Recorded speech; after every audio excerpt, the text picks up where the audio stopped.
Good evening and welcome to the Patterson Farm Master Plan Implementation Committee for February 12th. My name is Dennis Steadman, the committee chair. We have a quorum at present. Present with me is, go ahead. Good evening, Ron Schmid. Committee member. Supervisor Liaison Colin Coyle, thank you for having me. We have on Zoom Joe Camaratta and Fred Childs. So we have 4 out of 6 members, and I expect we may have another committee member or two join us momentarily. Thanks for your time and attention in being here this evening. With that, I'd like to call this meeting to order.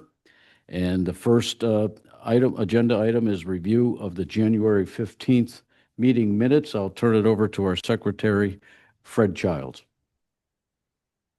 Thanks, Dennis. Janelle distributed the minutes from the January 15th meeting just the other day, a couple days ago, so I'm not sure if everybody had a chance to peruse those.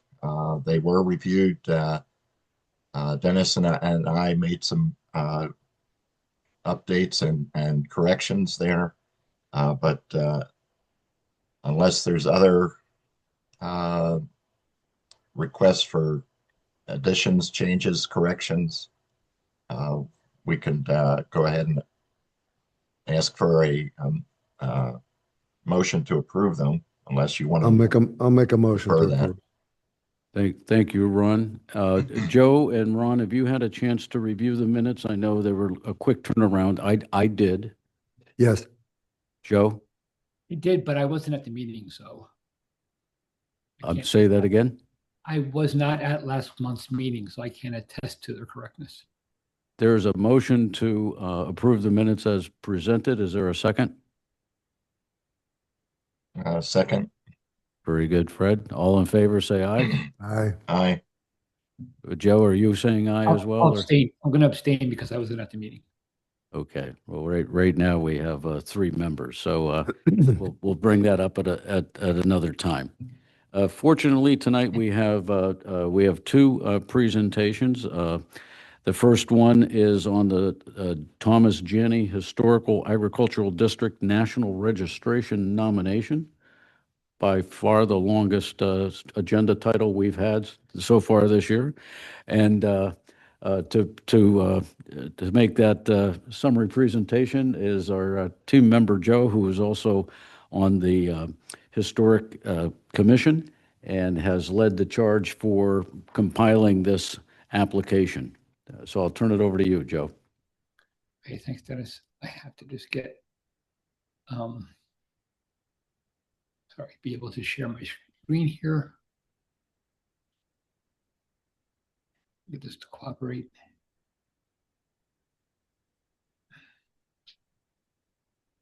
Sorry, just let me get my.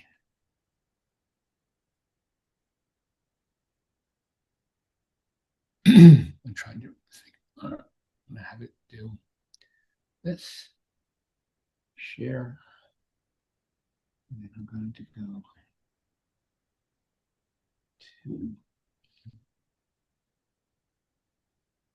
I just did this last night and I had no problems.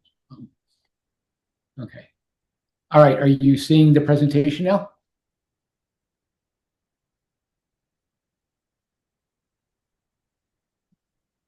Did I lose you? No, we see the presentation. We're Okay. here. We're here. Right, You're good. It's showing on the screen. All right, good. First of all, I'll start with my apologies to Colin for having to listen to this 2 nights in a row. But I just wanted to quickly give a few slides around the National Register nomination for the Thomas Janney Historic Agricultural District. I'm not going to go through the nomination itself, but rather talk a little bit around the context in which it was developed and the process going forward. Okay. So first of all, when we talk about historic significance, whether it's in the context of a National Register submission or in general, there's 4 areas of significance that are largely, 4 criteria that are largely considered for historical significance.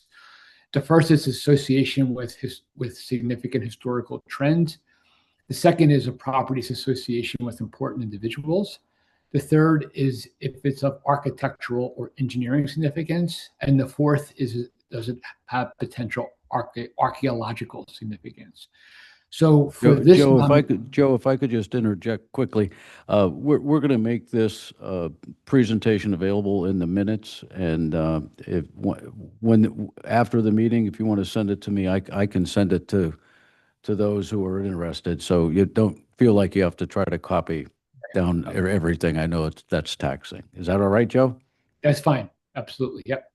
Thank you. So, so for this nomination, it actually supports two criteria. One is its association with significant historical trends, and that's specifically agricultural trends.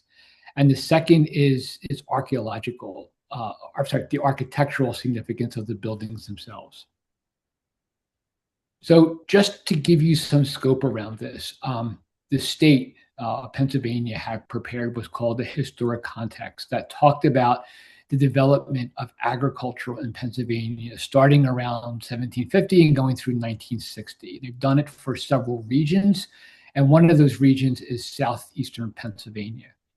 That historic context defines what requirements a nomination needs to meet to establish historical significance in the areas that I showed you on the previous slide, right? So there's things like you have to show that it had, production above township averages. You had to show certain uses of labor.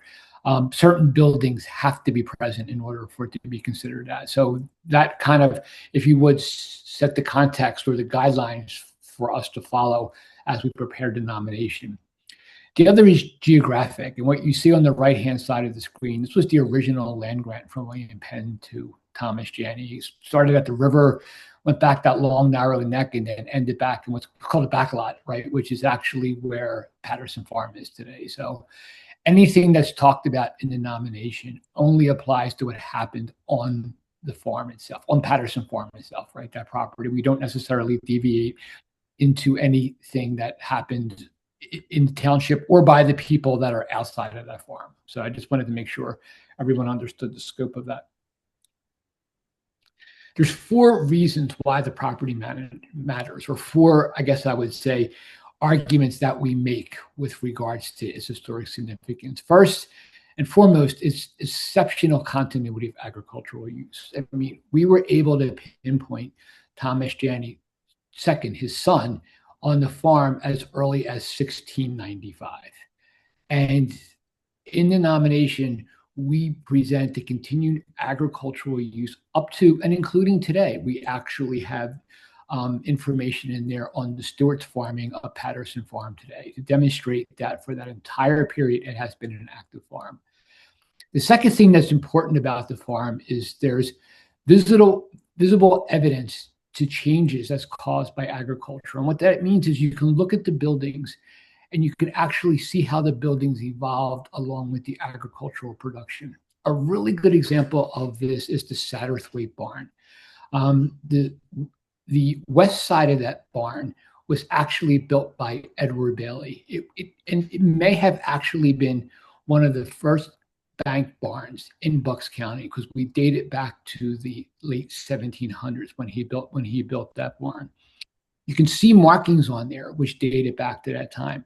The remainder of the barn was actually built maybe 50 years later, in the early to mid 1800s by Joseph Satterthwaite, and it really reflected the expansion of the production of the farm, but also a move from just grain farming a move from grain farming into dairy farming. So, and that's just one example, but there's several buildings where you can actually see the trends of how the buildings evolved to support the agriculture over time. The third example is it's a rare surviving example of English Quaker farming tradition. There's, I think, 12 farms, I believe I counted, in Bucks County on the National Register. Most of those are German or Scots-Irish. I think this is the only Quaker one that's there. And it's definitely the only one that's being nominated as a district. We have two adjoining farmsteads. And they have the view sheds that have been there for the past couple of years. You can stand over on the Janney Brown farm and look across at the Sattersway farm, like I show in this picture. Except for the AOY sign, it probably looked that way 200 years ago. Nothing's changed. In the same way, when you're looking from the Sattersway farm back over to the Janney Brown farm. So that view shed and the lack of intrusion by modern buildings is really very important. So they were the four pillars, if you would, that we built the historic significance argument around. So why is this important? I mean, as we discussed, there's a number of reasons you want a National Register submission. It definitely helps you with fundraising, especially private fundraising, but also with grants. It's great for tourism, but it's really very useful for preservation planning. And I put this slide together, especially in recognition of the grant which the township has recently received for work on the Janney Brown farm.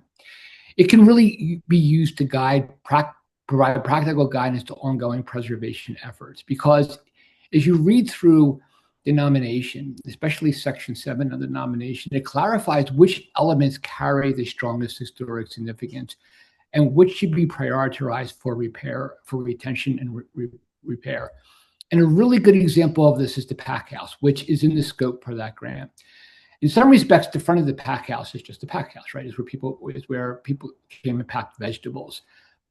Minor significance there, but what's really significant about that is the back of the pack house, because that's where the laborers actually slept and ate and lived. And in the history of the farm, there were Puerto Rican laborers who came in the spring to sow seeds and in the harvest the vegetables. And they lived in the back of that pack house. And this is an example of how labor was used on the farm.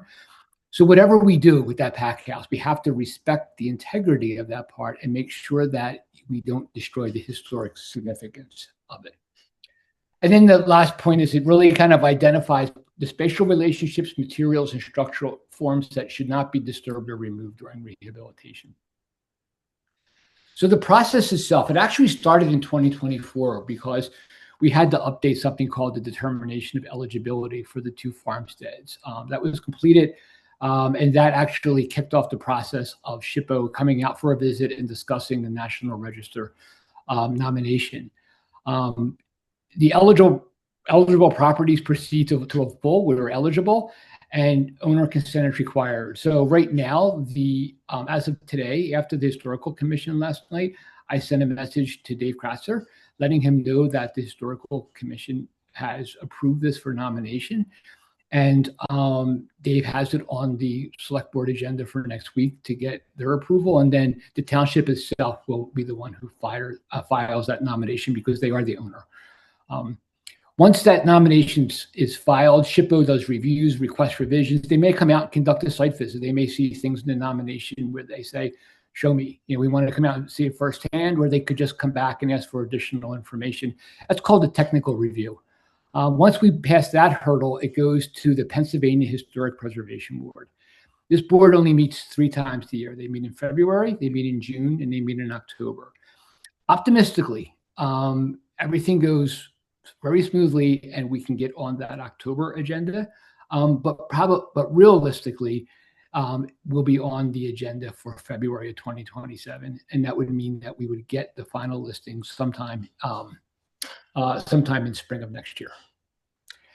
So future research options, I won't go through this too much. There's a lot of more research that could be done. This isn't the be all and end all, for the farm. I mean, one thing I think that's actually very interesting is most of you know Prickett Preserve, when there was some historic structure reports that were done when the Wegmans Shopping Center was built, and we're pretty sure that a lot of that is wrong. We found information that says those buildings, especially that house, is far older than they think it's around the mid 1800s. We believe it's around the mid 1700s when that building was built, and we have some evidence to support that. But that's it. Let me just kind of close with any questions or comments you have. Thank you, Joe. That was helpful and informative. Ron, questions for Colin? Any questions? Once again, a wonderful presentation. Thank you very much. And Thank you to the Historic Commission for all of the work on getting us to this point. Yeah, I agree with the thank yous for sure. One couple questions that I have from that. When you talk about the historical significance impacting the prioritization of repairs and restoration of buildings, bless you, just at the top level, what set of buildings would represent that number one level or highest tier of priority in your mind? The oldest building on the farm is that stone cabin, that stone cottage. That we believe that's where Thomas Janney lived back in 16. Thomas Janney's the second. His son lived back in 1695. We know from document evidence that he wasn't living with his father. He had his own plantation. It's in his will. And because of its proximity to Edwards Village and its proximity to water, and just looking at some of the structures in the basement, it dates back to be a 17th century building. So that by far is the oldest. As I mentioned, the barn on Satterthwaite, especially that western part, it dates back to the late 1700s. And just based on the historic context, which basically said bank barns didn't come into popularity in Bucks County until the 1800s. It leads me to believe it actually was one of the first that was built, certainly in Lower Makefield, but actually maybe in Lower Bucks in total. Both houses are really good examples of their style. The Satterthwaite house holds a little bit of mystery to it. We believe the back portion of the house is older than the front portion of the house. But and Dennis, as you know, we've been talking about this. We need to do a little bit more investigation in order to prove that. The hay barn actually is also much older than we originally thought it was. And I was glad to hear, I didn't attend the last meeting. I actually did listen to part of it. I especially listened to Dan's presentation. And I was really kind of struck, Dennis, by your comment where you said, all of those buildings are too small for me to use back in the 1970s, right? And it was really a good example of saying, but that's how historically important they are, because they were very useful back in that time. And that hay barn probably dates back to about 1850. Thank you. Fred, did you have any questions? I think maybe Ron had a follow-up, but Fred, I failed to ask you before. Questions? No, great job, Joe, and everybody else that participated. And that view of the, at least the Patterson side with the painted buildings looks great. Yeah. Thank you. Ron? Yeah, just a couple points. Joe and I got together and started to talk about the possibility of announcing this to the public. So just a couple points, and then I'll get to the meat of that announcement. First, Bucks is one of the PA rich historic regions. We have 166 listed properties in the National Registry and 12 National Historic Landmarks. Some of the more notable include right here in Yardley, the Yardley Borough Bridge, Fonthill Castle in Doylestown, and Bristol's Historic District. So we clearly are a leader in heritage conservation. So Colin, we're suggesting that you and the township consider building on this heritage and send out a news release announcing that the Thomas Janney Historic Agricultural District has been formally nominated for inclusion in the National Registry of Historic Places. Furthermore, and you heard Joe mention this as well, we have a great context here. We have the 250th anniversary, which is a perfect time for LMT supervisors to announce their ongoing dedication to heritage conservation. I might also note that the Park Service, I did some research on this, does not normally issue news releases on their matters of National Registry by groups getting various approvals. So nothing's going to go out unless we make it happen, basically. So if you and the supervisors agree, there are several ways to proceed. One is that LMT, you can draft the news release and we can act as your staff and give some advice and comment on the messaging, the timing, the outlets, and the leaders to be quoted, particularly with all of Joe's input and a lot of other people. Or two, this committee, if you wish, we can draft the news release for your consideration with all the aforementioned messaging, et cetera. Or three, obviously, the supervisors can elect to do nothing and leave it to others, the Historic Commission or others, to take various actions. So Joe and I stand ready to do as you and the supervisors so dictate, but we'd ask you to take that Sure. into consideration. I certainly think that this application, presuming it passes the board, and I can see no reason why it wouldn't, would be something that we would want to celebrate. I think the preamble to your comment here is a good basis for any press release or article. So if you wouldn't mind typing that up and sharing it with myself and Katie, we can make sure that we don't have to duplicate your research. Beyond that, once this is out and in the world, I would encourage you individually or in your roles as members of this body to reach out to the Bucks County Herald and other local news sources and, to share your own pride of the work that's gone into this. Thank you. I'm on board. Okay. And Joe, could you comment on exactly where we stand in the administrative steps of filing? I know that their application is ready, but what's the calendar there? Just the high strokes. As I mentioned, Dave has it on the agenda for the Board of Supervisor meeting next Wednesday. Once he gets approval from the board, then I don't see why Thursday. I mean, it's not really a very, Dennis, I copied you on the instructions today. It's really kind of a couple things you have to fill in, and then you upload the nomination and off we go. So I don't see why it can't be completed by the end of next week.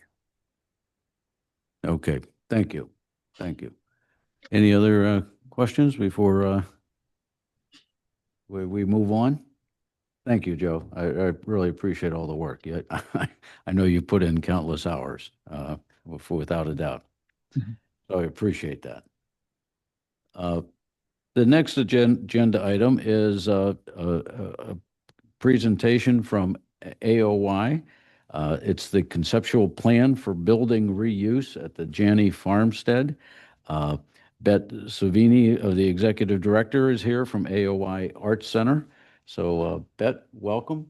And I'm going to bring up your presentation here. Just give me one moment.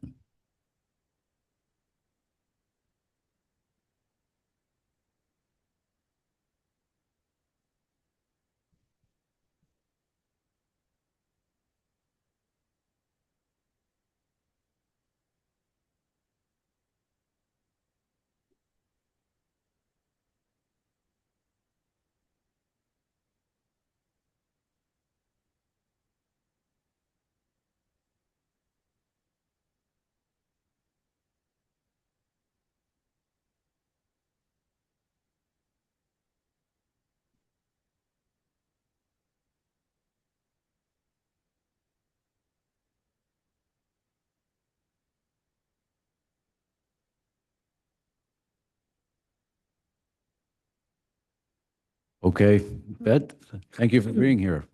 We Thank you want to for hear what inviting you us. have to say. Greatly Thank you. appreciate it.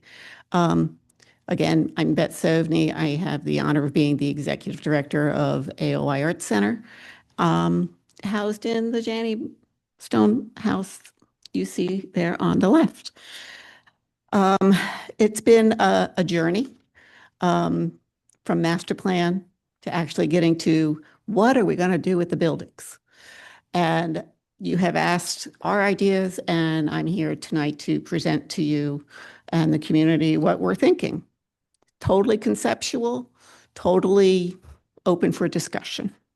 So we want to share our vision, present our concepts. Next slide. And see what kind of discussion we can get with you all, the Board of Supervisors and the community, as to how does that fit with other people's in view? So our big concept is to brand this as a village, as a, arts village. But what were we going to do with it? That was the question. So we're calling it the Farmstead. It's our conceptual concept. Next slide.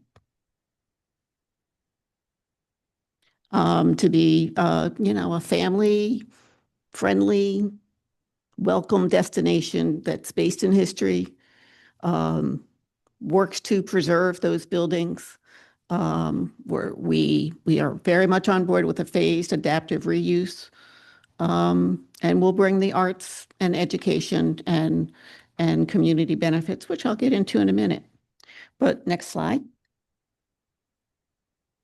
So I think, and you can correct me, but I think we're aligned with you all on preserving the historic structures, phasing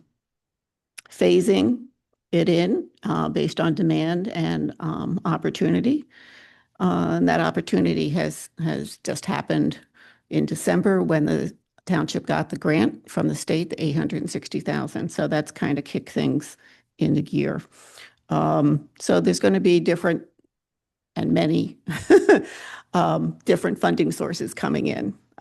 Like I said, the state funding is a nice kick to get it going, to redo and restore many of those buildings.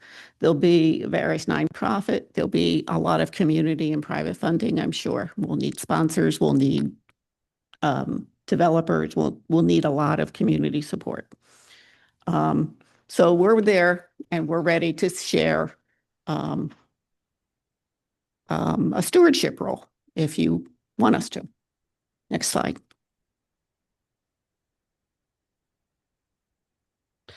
So I'm going to talk about our vision for the equipment garage, pack house, what's called garage number 2, which is as you come up the drive, the garage on the right, and the Patterson barn, which is currently not in the grant that we got from the state. Next slide.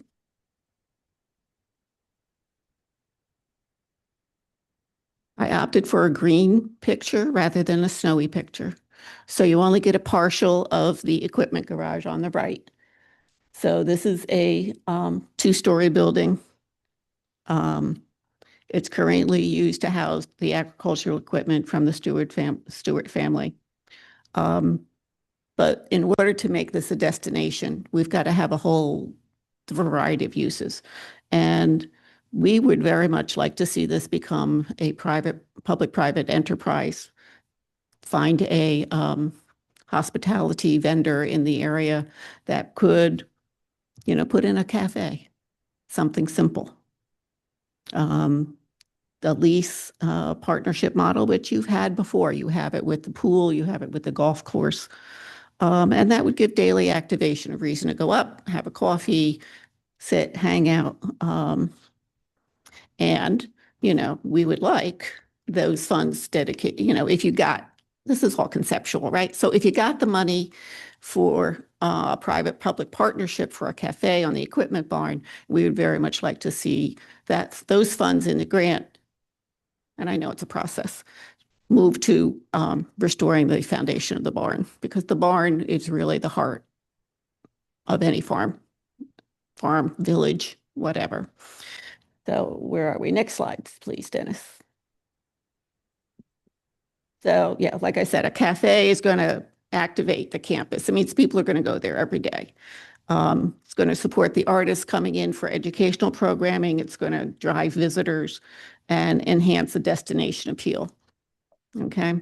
I often have said that AOI is the best, little gallery in Lower Makefield, in the community, but we have to make it a destination. People don't know enough about it. It's not like, we were downtown Yardley and you get walk by, you get walk-in traffic.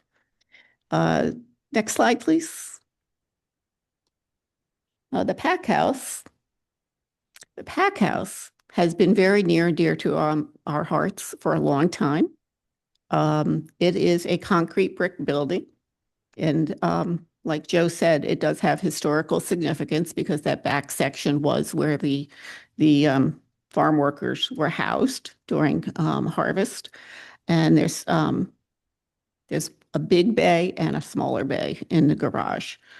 But because it's concrete and it's not a historic stone structure like the Janney building with wood floors and all of that, we could see doing sculpture and jewelry or clay or that big room on the left bay would, we have an interest from Pennsbury jazz boosters. Okay, they're not here. We have an interest from them to operate under our educational programs to do jazz clinics. Jazz would be wonderful. Any kind of, soundproofing or anything else would be additional on us. But again, once you get the buildings habitable, then you can go from there. Next building, next slide. And that's the garage we're talking about.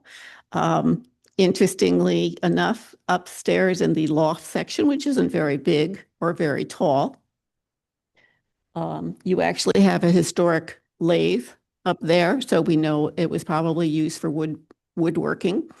And So just, excuse me, the doorbell you hear is Jenifer Stark, committee member, just joined the meeting. So hi, Jenifer. Carry on. Thank you.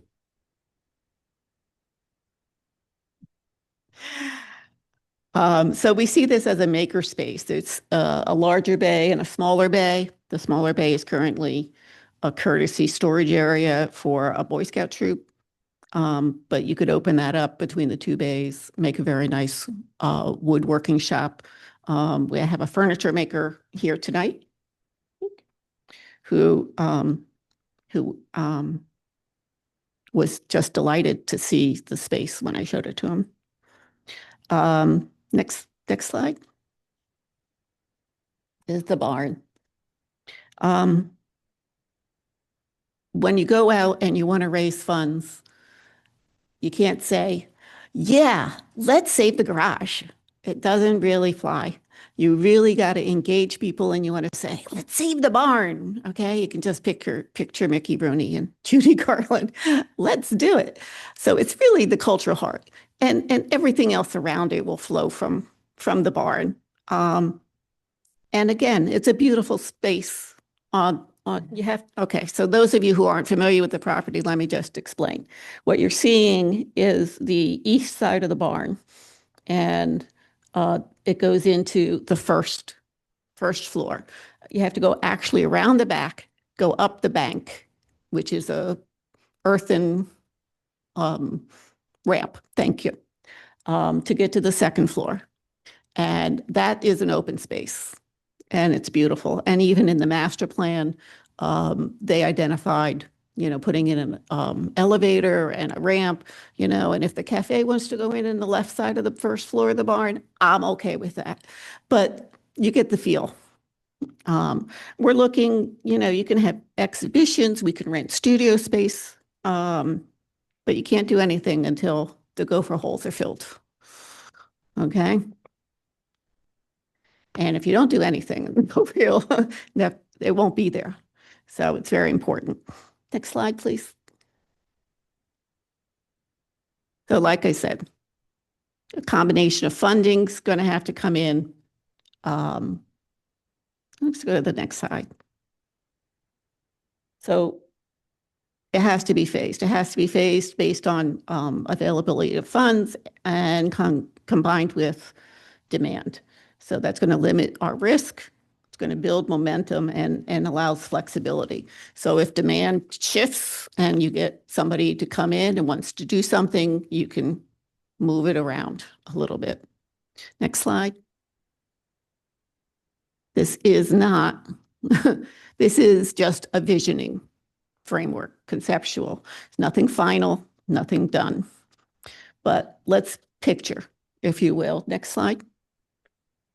What success looks like for the residents in the township. It's got historic preservation. The buildings are going to be stabilized, reused appropriately, and maintained over time. It's going to have year-round community use with programming and events that serve multiple age groups and interests. There'll be education, hands-on learning tied to arts, history, agriculture and stewardship. It'll have economic vitality with modest rentals and partnerships that support sustainability, but without over-commercializing. No weddings, right? I believe that was the mandate. It'll have pride of place, a cohesive identity, the Farmstead, for example, and that strengthens the township heritage story and helps it as a gateway. People have called the farm a gateway to Lower Makefield, gives it a stronger sense of place. And of course, it's all subject to operations under the guise of the township. Oh, in closing, next slide. We want to help you preserve what matters, activate what exists, and grow responsibly. So I'll take any questions. Very good. Thank you very much, Bette, for that vision and that overview. That was the guidance that the committee had asked AOI for as the anchor tenant at this site, and with the footprint that you have, and just to say it out loud, all of this is based on all of your thinking. I want to confirm is based on the premise that that the buildings are improved to a point where they can be leased to AOI or a furniture maker or a cafe owner or whatever, an operator that would pay rent there under a lease agreement and generate, in addition to services, generate revenue towards the maintenance of this historic preservation site, right? Yeah, it's never going to generate enough revenue to restore, you know. Right. Some of it needs quite a bit of work before we're at that junction. Right, including parking, sewer, and water. Right.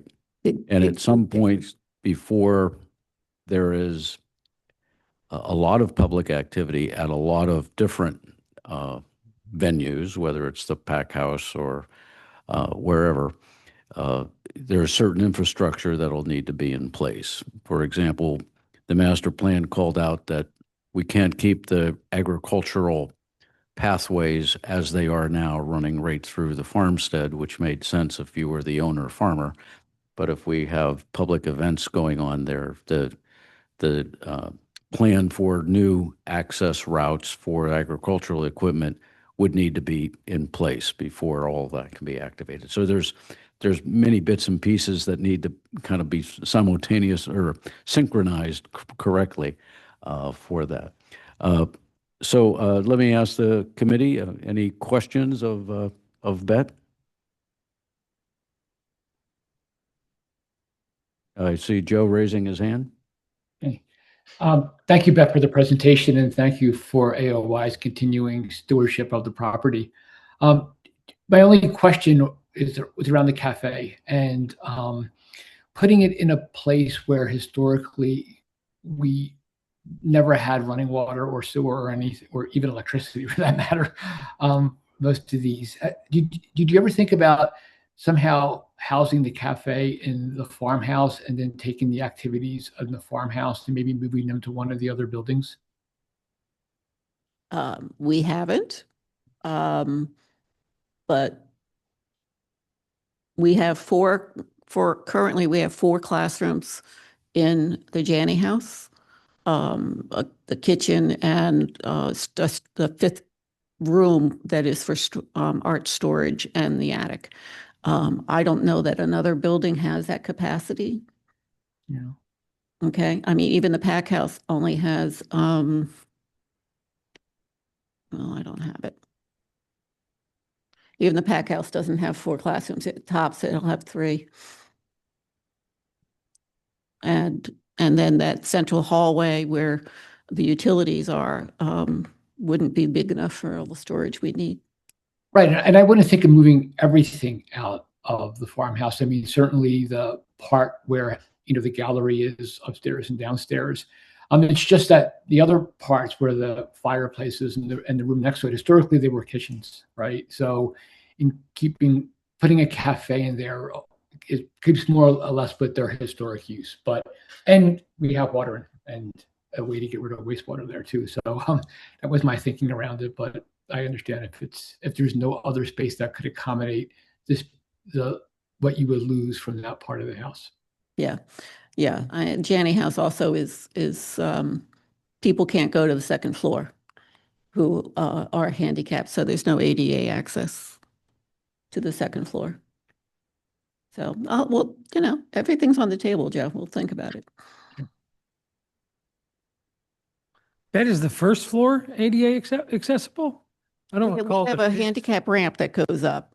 Okay. Okay.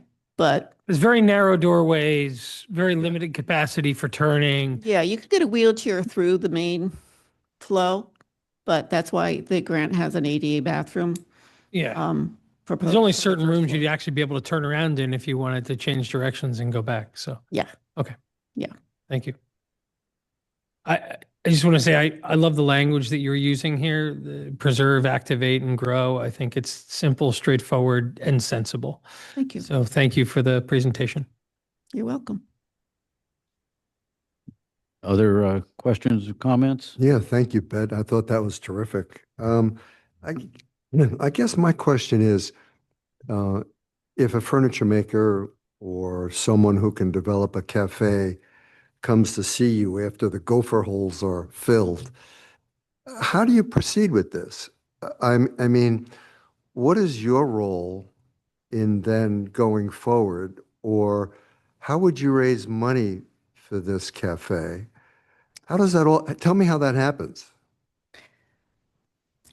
AOI doesn't raise the funds for a cafe. You'd have to find somebody actually interested in making, a farm to table kind of thing that suits the venue, suits the setting. And we haven't actually looked that hard for that one over the last year or so. When we talk about what's going to be happening with the farm, people like the jazz clinic has come forward. People like Nick here and the furniture maker have come forward. So we've got a couple of takers, and that just proves that it's viable enough once it becomes habitable to do that. Okay. AOI is mostly interested in the pack house and the second floor of the barn. The vision in the master plan is that some combination of nonprofit fundraising, grants, and the township property owner get a building to leasable condition, and then try to find that tenant and that renter, and that tenant, of course, may be doing some improvements inside associated with their use of it, like a normal landlord tenant lease would allow, depending on terms and conditions of the lease. But yeah, it wouldn't be up to the tenant to start to improve the buildings from where they are now. That's certainly the case.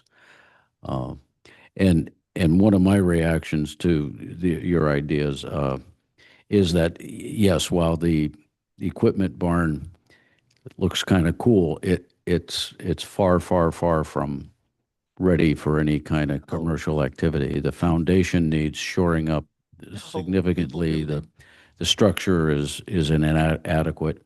That's probably a very ambitious. I like the vision, but I think the execution of that is probably ambitious given the status of that actually be building. On the left side of the first floor of the barn.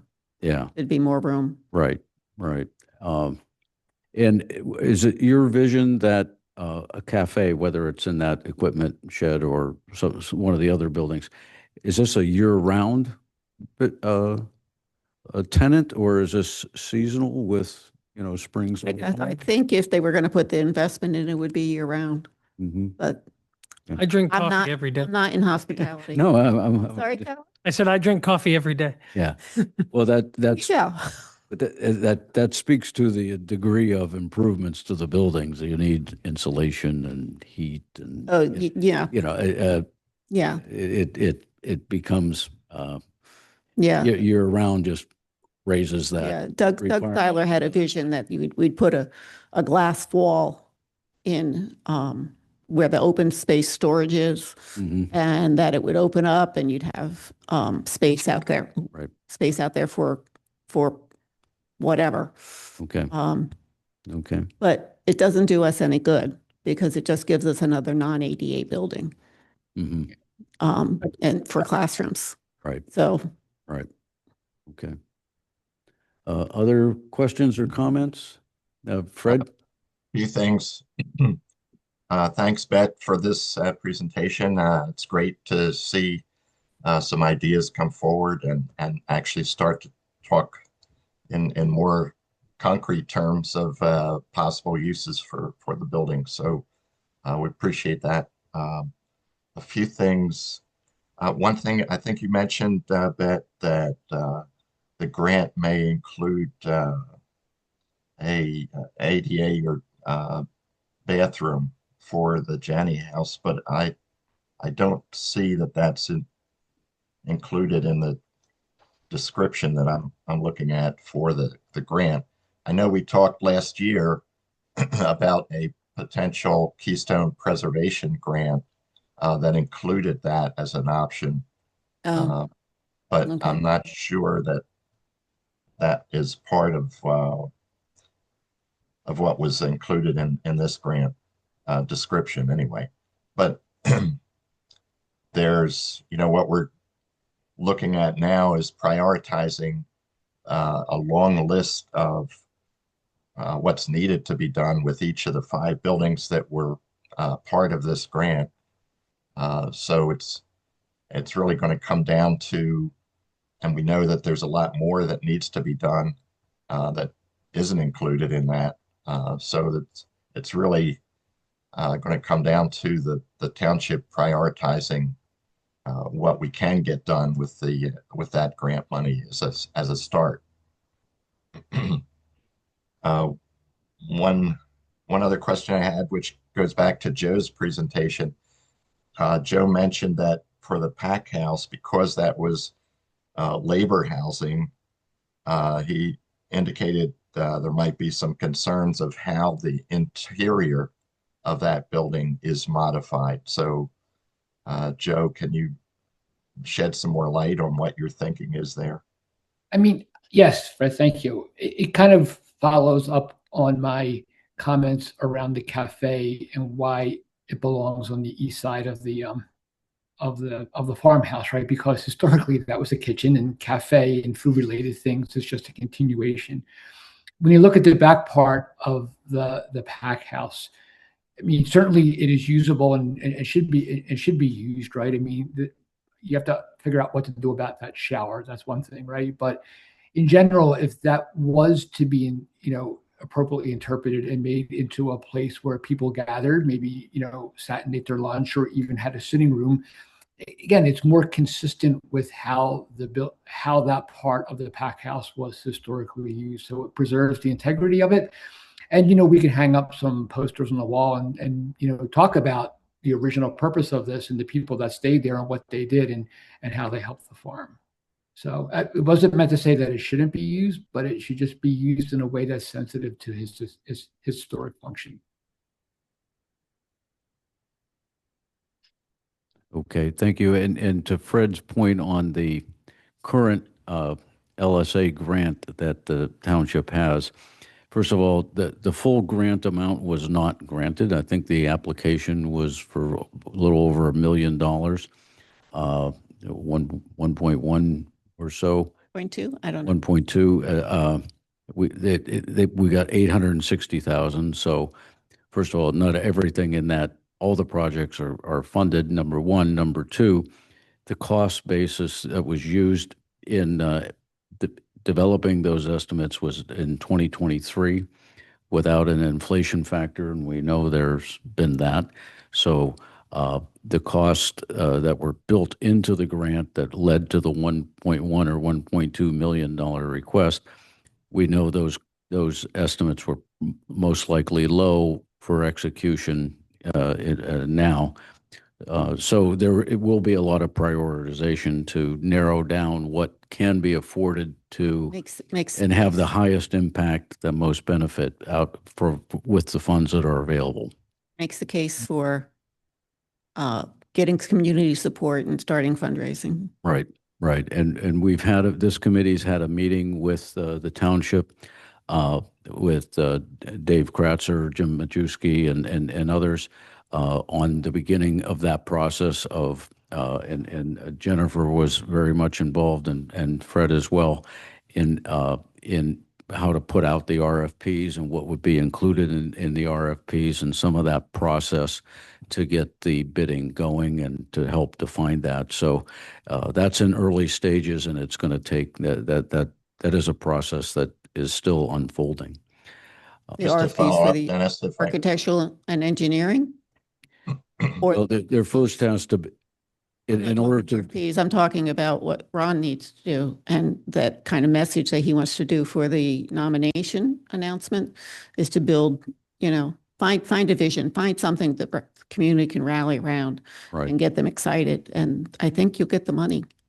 I think you'll get money. Yeah, well, we're not talking about fundraising right now because we don't have a nonprofit with which to do that. And people generally don't want to contribute to the township. Just Community fund? some might feel they do that already at some level. Discussion. What I'd like to do, given the two presentations we've had and the interest from the public, let's ask for public comment at this juncture of the meeting on these two topics. So I'd ask if anyone has a public comment to make to come forward and identify yourself. If anyone who wants to, please. So that your voice will be part of the minutes and recorded as part of the minutes. Thank you. Says he can hear my voice everywhere. He's a good husband, sounds like. My name is Wendy Kakasi. We moved to Lower Makefield 1986 or 87. And I remember voting. I don't know when the vote was, 1990, 91, 92, to increase to pay more taxes so this could remain a farm. So I'm assuming that there is some of tax money that's already going towards the development or preservation of this property. I was here in that time, but I wasn't involved. I believe what you're referring to was the citizen approval to purchase the farm. So there was money necessary to purchase the farm from the Okay. Pattersons. Because I was necessarily. It's an ongoing. Was that just a one-shot deal, or is that? I believe that was a bond Yeah. so the township took on debt it was an electoral matter, right? So we were authorized to take on debt to purchase the farm. There was some money left over from that bond, which has been allocated towards preservation. It's a part of the funding that will be used over the next year to move forward with preservation. But there's not an ongoing funding source for continued preservation outside of our general fund, the other grants that we receive for preservation, et cetera. So is floating a bond even a possibility to help support that property? Anything's a possibility. I'm sorry, Dennis, this is your hearing, so I should shush. Go for it. I want to hear your thoughts. So I'm a member. I've been a member of AOI since it became evident to me. I love it there. It's a very busy place, and it has a community of its own. Parking is an issue, which I'm sure we would have to work out. But I think there's a number of people who know about it, who spend time there. I mean, the classrooms are filled. I mean, I'm on a wait list, and I can't even believe I'm hoping by being here, Bette might move my name up. But I mean, it's I think the more people who know about it, I think you walk in and you fall in love with it. So I was just planning on saying you got to do something about the parking in the plan because I didn't see a parking issue addressed. But also, I'd be willing to support a bond to develop that, and I think other people would too. And that's all I have to say. Thank you. Thank you.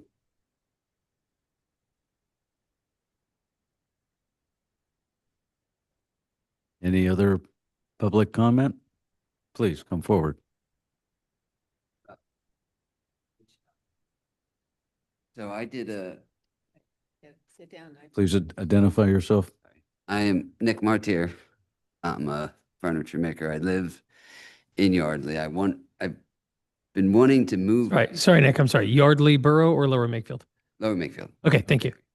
Yeah, and I want my workshop to be in Yardley. Me and my wife just have a little small woodworking business, but we do craft shows. We go to the PMA, the American Craft Council, the Smithsonian, and we always put Yardley because we live in Yardley, and everybody, like even in DC, like everybody's like, "Oh, you're from Yardley? That's, where's your shop?" And I'm like, "Well, my shop is actually in a town right next to Yardley." But so when I belonged to the Guild of Craftsmen. We did a artist show at the Artists of Yardley, and when I saw that building, it's the first thing I was like, rent me that as my workshop. So anything I could do to help make that happen, I would. And I teach like continuing education, and it's always at like tech schools that don't have wood shops. So I'm teaching in like the carpentry shop. So we don't have nearly any of the tools that we need. We usually have like a table saw and maybe a planer. So I have to like get all these creative ways to try to teach. If like my shop now I wouldn't be able to teach at. So if I had a different shop, I could teach classes. Like, always thrilled to hear from sorry, I'm parties that are interested in the property. That would be the fulfillment of the vision of the master plan, was to have artists and craftsmen, and that's exactly what the master plan talks about, occupying this kind of village concept with the collection of buildings that we have there, and that particular garage that Bette pointed out in her presentation, that is the type of square footage that you would Yeah. want. Is that ideal? Is that small? Is it? Both. You said we could turn that into one shop, right? Yeah. And then, Yeah. Okay. I mean, I didn't know what kind of space you would need, Yeah. but Yeah, I that, don't that need is too much adequate. work. That is adequate. Okay. May I? Yeah, please. I have a bad habit of making meetings long. I'm sorry. So I want to be clear. I am the liaison from the Board of Supervisors. I speak entirely on behalf of myself and my own views. I do not represent the views of the entirety of the board. I was excited to see the vision for a wood shop here. I grew up here in Lower Makefield, but I spent 14 years living in Northern Virginia, and I got into woodworking when I lived out near Reston. And sorry? Yeah, Reston has a community center with a wood shop. Now they have some things that we don't have, right? I think the community center is run by a much larger community than we have. They have a theater attached, so they need it as a scene shop. But it was great, and it was always lively with people coming in to learn or to work on tools. And I love the idea, and I've been looking for a way to find a spot within the county to make an accessible wood shop to encourage hobbyists. It's a great hobby, and you end up with something usable at the end of it that you can be proud of. Please don't come to my house. I have a lot of furniture that's leveled by a lot of felt. And anyways, so I think it's a great idea. The Reston Community Center at Hunter's Woods is where that shop resides. And they might be a great resource to reach out to talk about the economics of what they do or ways that a smaller community might be able to support it. Yeah, I'd love that too. What kind of space was that, as one example?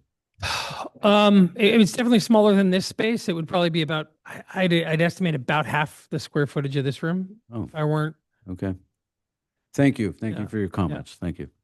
Okay. Okay. Interesting. That would also be a great activity for the first floor of the barn when that's ready, because that has more expansive open spaces for ventilation, et cetera. Okay. Other public comments? Get the slurry ready for the gopher holes. I'm sorry? Get the slurry ready for the gopher holes. Well, yeah, Whatever. the foundation needs a lot of work as well as the floor. So the barn is a big task. It's a lot more than some boards. It's a lot of stone and dirt and concrete, but so be it. We can eat an elephant. We just have to do it one bite at a time. And we dream. And dream. Thank you. Thank you, Bette. And thank you. Share our thanks with the AOI board.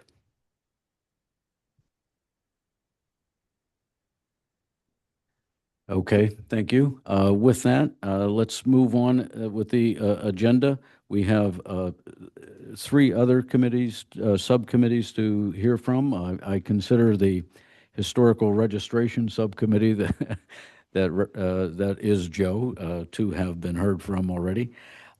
So the Subcommittee on Structures and Environment, Jenifer and/or Fred, any updates or new information that you'd like to share from your subcommittee?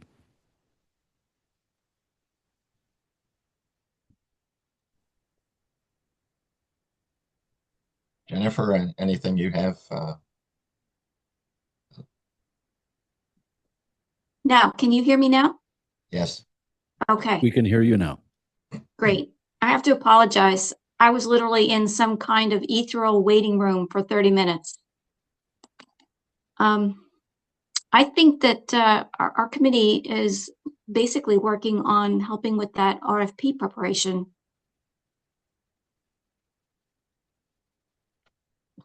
Right. We did have a discussion with the township. Dennis and yourself and Peter and I were there. I haven't heard anything back since then. They were in the process of contacting potential A&E firms for the design purpose of the developing the contractual documents for the buildings. I don't know if they've gotten any results from that, and also they were preparing an RFP. So I haven't heard yet if there's any other progress on that as yet. I've not heard any follow-up since the conference call, the Zoom call we had on that topic, and I take it neither of you have. So the township staff are working on that. I can try to get in touch with the township in the next few days and see what they can tell us on that. Okay. Thank you. Thank you, Fred. All right. The Subcommittee on Nonprofit and Funding, that is Joe, Ron, and I. We haven't really had any progress. We've our priority in 2026 is optimizing the utilization of the LSA grant that we have, focused on progress on the structures and the environmental cleanup that is necessary, and we're not pushing hard on the formation of the nonprofit to help manage the property at this juncture. We want to show some progress on the buildings first. But was there any indication we had requested to brief the board, including the new members, and get a status report on where we are going forward? Yes, actually, Colin has a bit of an update on that, I think, coming up at this next meeting. Yes. So I apologize. I wasn't able to get back to you sooner. I was out on a family vacation last week. So I have the October letter. It will be on the agenda for the executive session of the Board of Supervisors coming up. this week, and I will be able to, or this coming week, and I'll be able to get you a response afterwards. Thank you. We appreciate that. And Thank you. the spirit of that letter is to was really just to try to get some readout from the Board of Supervisors as to their direction and relative prioritization. We had a prioritization in the beginning of 25 that included the nonprofit. The supervisors did not, so we just want to be sure we're on the same page. And this committee is doing everything it can to support the master plan and the township in its implementation. Yeah, I think we certainly recognize that this is a talented and dedicated group of people. We don't want to waste your energy by leaving you with an ambiguous directive. So I can't speak to what direction will come out of the discussion, but you know, I'm supportive of your work, and we'll have something for you soon. Thank you. Thank you. Appreciate it. Dennis, Yes, sorry. there was a discussion around filing for a Keystone Preservation Grant, and I believe that deadline passed. Do you know, did anything come of that? Was there anything filed for the farm? No, nothing was. There wasn't. The time period was very tight, and there wasn't enough kind of momentum to get it started and finished in what turned out to be just a matter of weeks. Right. Okay. The last subcommittee is on community communications. Ron, anything to say beyond what we've said on the potential to support a press release on the filing for the National Registry? Yes, and I think the follow-up to that would be that you, me, and Joe would certainly get together and then advance a recommendation, Colin, to you to take to the Board of Supervisors to how you want to proceed, because you would be issuing the news release, I assume. We've done some in the past, but I know that the Board of Supervisors likes to do it. Yeah, I'm not sure if that would be from the Board of Supervisors, signed by the chair, if that would come from staff. I don't know what process. All right, well, then we'll outline some things for you to think about. Yeah, that'd be great. Talk about it, okay? Yep, thank you. During the period of the master planning, there was a couple press releases. They were always from Lower Makefield Township.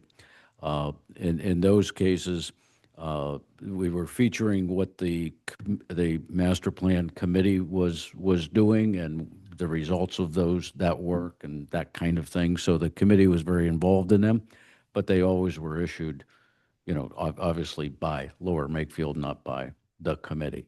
Yeah. Yeah, I think that would probably be the right avenue. I am new to the board, so I'm not familiar with exactly how everything gets done around here. But, you know, I mean, certainly in my own work in marketing, you grab pull quotes from as many people as you can to highlight the broad support for the initiatives, right? Right. Thank you. Is there any other business that any committee member wants to bring up before the committee here that we haven't covered? Hearing none, let's move ahead to public comment. This would be public comment on anything associated with this committee. We've already done it with respect to the two topics presented. Does anyone else have thoughts or comments? Hearing none, thank you. Mr. Secretary, Fred, you want a quick review of any assignments and future schedule? Right. The March meeting should be March 12th, I believe. I don't think the township has issued scheduling yet for March and April, but that would normally be our next meeting, March 12th. Dennis, I'll be on vacation that week, so I'm not able to attend. Myself I'll as be well. traveling as well. Okay. So And I don't know if you heard me. Traveling as well, but I can attend by Zoom. I won't be available either. Okay. Well, we'll sort that out by email in terms of Right. if we have to mark and move or just what. So the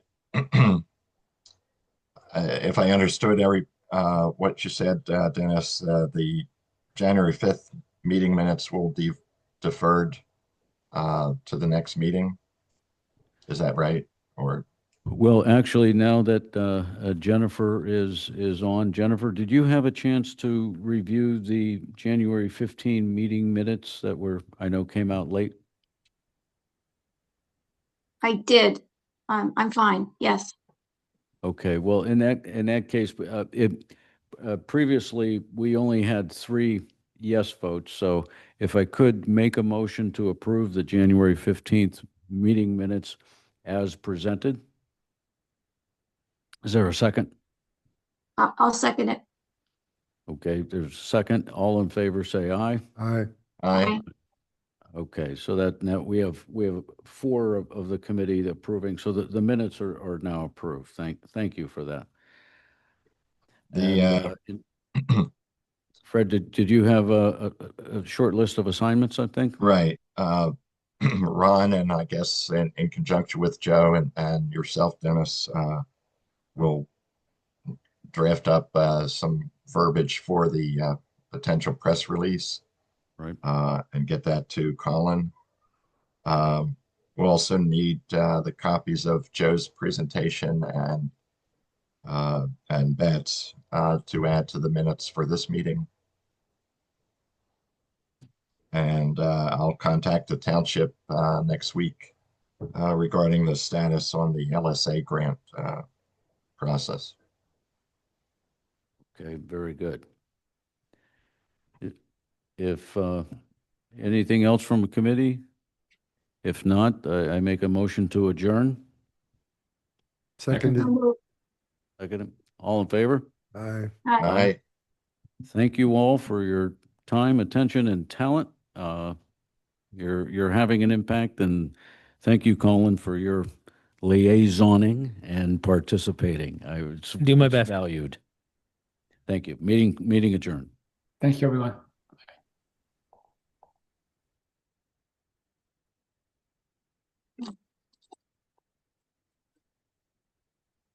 Mhm.